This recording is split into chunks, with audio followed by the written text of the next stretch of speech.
परमेश्वर पिता धन्यवाद प्रभु गुरु यीशु द्वारा प्रभु गुरु যিশুকে তো করবো অসংখ্য অসংখ্য ধন্যবাদ। নাম আমার আকাশ, জীবন্ত ঈশ্বরের আরাধনায় সকলকে নমস্কার। परमेश्वर पिता धन्यवाद হোক প্রভু গুরু যিশুর দ্বারাই ঈশ্বর তার বচনে বলে গেছে মথি তার 11:28 পদে, হে পরিশ্রান্ত ভারাক্রান্ত লোক সকল আমার নিকটে আইসো, আমি তোমাদিগকে বিশ্রাম দেবো। সত্যি ঈশ্বরের নিকটে বা ঈশ্বরের সান্নিধ্যে এলে ঈশ্বর যে আমাদের বিশ্রাম দেয় সত্যি রকম আজ জানবো। কারণ যারা পরিশ্রান্ত ভারাক্রান্ত হয়ে এই দিক ওই দিক নানান দ্বার ঘুরছে, আজ ঈশ্বরকে চেনাতে জানাতে কিভাবে বিশ্রাম পেয়েছে সমস্ত বিষয়টা জানবো। আজ এরকমই আমার একটা দিদি ভাইকে পেয়ে গেছি, যে দিদি ভাই কতটা পরিশ্রান্ত হয়ে ভারাক্রান্ত হয়ে নানান দিক নানান দ্বার ঘুরেছে, সেখান থেকে উনি কিভাবে বিশ্রাম পায়নি। আজ ঈশ্বরকে চেনাতে জানাতে কিভাবে উনি বিশ্রাম পেয়েছেন সমস্ত বিষয়টা জানবো। আজকের এই ভিডিওটি ওনার পরিচয়ের মাধ্যম থেকে শুরু করব। নমস্কার দিদি, আপনার পরিচয়? परमेश्वर पिता धन्यवाद, प्रभु गुरु যিশু धन्यवाद। नाम तो पायल कौर, बाड़ी कांकरोल, हावड़ा जिला। परमेश्वर पिता धन्यवाद प्रभु गुरु যিশুর দ্বারাই প্রভু গুরু যিশুকে তো করবো অসংখ্য অসংখ্য ধন্যবাদ।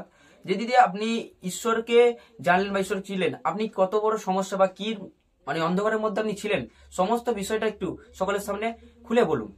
तो परमेश्वर पिता धन्यवाद হোক, মহান খ্রিস্ট গুরু যিশুকে করবো অসংখ্য অসংখ্য ধন্যবাদ।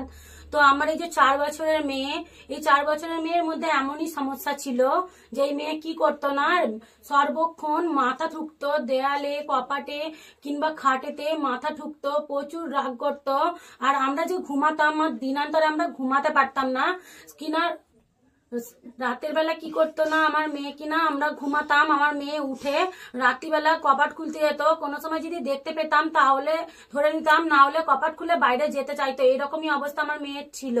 তো আমার মেয়েকে নিয়ে আমি এতটাই পরিশ্রান্ত ভারাক্রান্ত হয়ে গেছি যে যেখানে বলেছিল প্রত্যেকটা জায়গায় ঘুরেছি, প্রত্যেকটা স্থানে গেছি, কিন্তু কোথাও পরিত্রাণ পাইনি। একমাত্র এই কুলটিকারি জীবন্ত মন্ডলীতে এসে আমার মেয়েকে নিয়ে আজকে আমি 7-8 মাস আছি, খুব সুন্দর আছি, খুব সুস্থ রেখেছে আমাদেরকে ঈশ্বর। परमेश्वर पिता धन्यवाद प्रभु गुरु যিশুর দ্বারাই প্রভু গুরু যিশুকে তো করবো অসংখ্য অসংখ্য ধন্যবাদ। দিদি আপনার যে ঈশ্বরকে চেনাতে আপনার যে মেয়ের সমস্যা ছিল সেই বিষয়টা তো ঠিক করে দিয়েছে ঈশ্বর। তো আপনার নিজের জীবনের কিছু সমস্যা বা সাংসারিক জীবনে কিছু সমস্যা ছিল, সেটা কি ঈশ্বর ঠিক করে দিয়েছে, সেরকম বিষয় থাকলে বলুন। তো परमेश्वर पिता धन्यवाद হোক, মহান খ্রিস্ট গুরু যিশুকে করবো অসংখ্য অসংখ্য ধন্যবাদ। তো আমার মেয়েকে নিয়ে তো আমার মেয়ে খুব সুন্দরী এখন আছে। আর আমারও দেখো থাইরয়েড ছিল, আমার কোমরের যন্ত্রণা ছিল, 2 বছরের কোমরের যন্ত্রণা। আর আমার থাইরয়েড ছিল 8-10 বছরের মতন থাইরয়েড ছিল। সেই থাইরয়েড কিনা আমি ডাক্তার দেখিয়ে ওষুধ খেতাম, ওষুধ না খেলে কিনা আমি চোখে কিছু দেখতে পেতাম না। আমি যেখানেই যেতাম কিনা আমাকে ওষুধটা সঙ্গে করে নিয়ে যেতে হতো, যখন না নিয়ে যেতাম সেই ওষুধটা আমাকে কিনে পর্যন্ত খেতে হতো। কিন্তু আজকে দেখো আমি খুব সুন্দর আছি।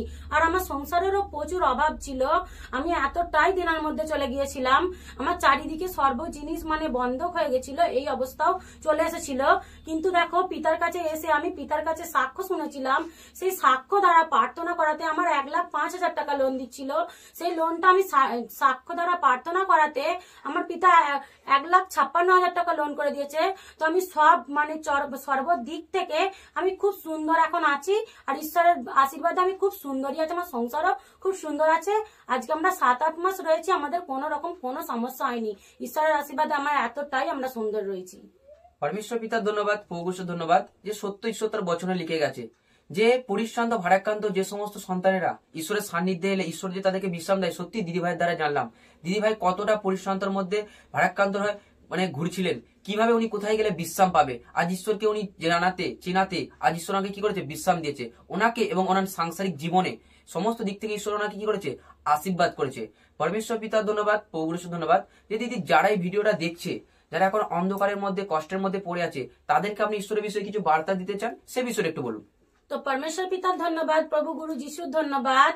তো আমি তো এটাই বলবো যে আমি যে এরকম অন্ধকারের মধ্যে পড়েছিলাম, আপনারা তো দেখতে পাচ্ছেন যে আমি এরকম অন্ধকারের মধ্যে পড়েছিলাম। তো আপনারা আমার এই সাক্ষ্য শুনুন এবং ঈশ্বরকে বিশ্বাস করুন, যে কারণ বাক্যতেই আছে যে এমন দত্তক নেই যে সে আমাদের মানে পরিত্রাণ দেবে, সেই ঈশ্বরের নামেতেই আমরা পরিত্রাণ পাবো।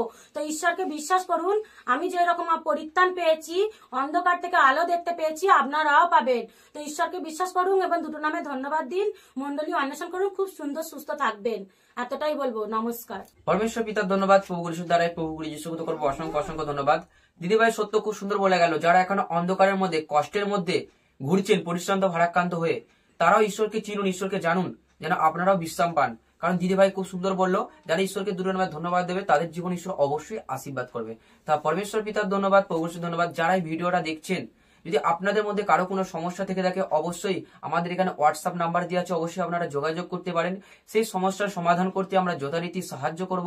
এবং পরমেশ্বর পিতার ধন্যবাদ হোক যে এই চ্যানেলে যদি নতুন হয়ে থাকি, চ্যানেলটাকে আমরা অবশ্যই সাবস্ক্রাইব করবো। আর নতুন নতুন ভিডিও, নতুন নতুন সাক্ষ্য ছাড়লে যেন আপনাদের কাছে প্রথমে নোটিফিকেশন পৌঁছে যায়। এবং পরমেশ্বর পিতার ধন্যবাদ হোক, এই ভিডিওটা কেমন লাগলো অবশ্যই কমেন্টের মাধ্যমে জানাবো। ভিডিওটা ভালো লেগে থাকলে একটা লাইক করব, কারণ আপনাদের একটা লাইক এবং কমেন্টের মাধ্যমে আমাকে এবং জীবন্ত ঈশ্বর আরাধনা এই চ্যানেলকে আরো উৎসাহিত করে তোলে। পরমেশ্বর পিতার ধন্যবাদ, প্রভু যীশুর ধন্যবাদ। আজকের পর্ব এতটুকুই। জীবন্ত ঈশ্বরের আরাধনায় আমার সকলকে একত্রে নমস্কার। নমস্কার।